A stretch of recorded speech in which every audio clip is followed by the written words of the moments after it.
週刊ハッチポットニュース。この動画は日本語だけで VR アニメが作れてしまう、さらに作ったアニメを VR で体験できるプラットフォームハッチポット VR 作品の紹介やアップデート情報をお伝えする内容となっています。それでは早速今週連載分の作品を紹介します。我らが探偵部52話。この物語は女子高校生の雫と愛らがプレイヤー視点の男子生徒と一緒に様々な事件に首を突っ込んで名推理をしながら真実に近づいていくコメディミステリー作品です。前回51話で推理を続ける3人。するとアイラが何かをひらめき、さゆり先生からの挑戦状を解くことができました。52話では合宿に向かう探偵部。指定された場所に向かうとそこは一軒家。さらには相馬先輩まで一緒にいて、我らが探偵部1から52話公開中です。3人同好会39話。この物語は仲のいい3人、さくら、りく、てつ。仲がいいからといってその人の全てを知っているわけではない。3人それぞれの視点で物語を楽しむ新感覚な作品です。前回38話ではさくらの説得に応じ自分の秘密を話すてつ。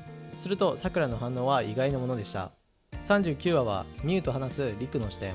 ミュウから金谷の秘密を聞いていくことに。するとミュウが金谷は元は人間で2代前の失踪した元生徒会長だと言い出し、3人同好会1から39話公開中です。次に新作連載情報について。君と私たちの友情日記1話。この物語は突然ある異世界高校へ行くことになったプレイヤー。そこでは様々なタイプの女子高校生がいて、天然、優等生、天才、お嬢様、個性豊かな仲間たちが続々登場。試験、文化祭と高校生活を体験し、全力で仲間たちとの日常を楽しみながら過ごしていくコメディ作品です。1話では突然ある高校に転送された主人公。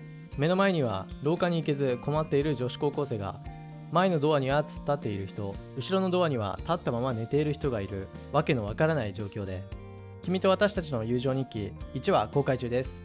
次に新作短編情報について。それを言い出したら1話。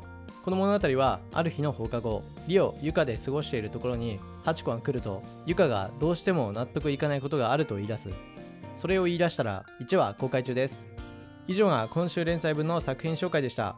今紹介した作品はすべてメタクエスト2での VR 体験や PC ブラウザ視聴、Android スマホでの視聴が可能なので、ぜひ概要欄のハッチポット公式サイトからご覧ください。はじめの話は無料で見れますよ。次にハッチポット VR のアップデート情報について。今回のアップデート内容はこちら。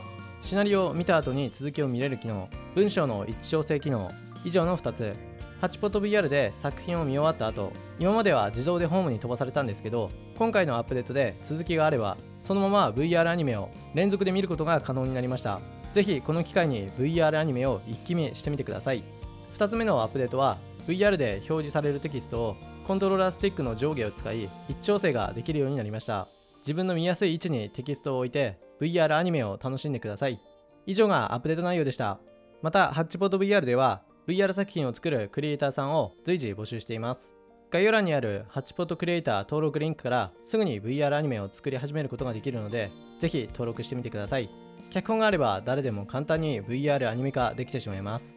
連載作品の情報、イベント情報などは今見ているハッチポット公式 YouTube や Twitter で発信するので、興味がある方はぜひチャンネル登録とフォローお願いします。それではまた来週お会いしましょう。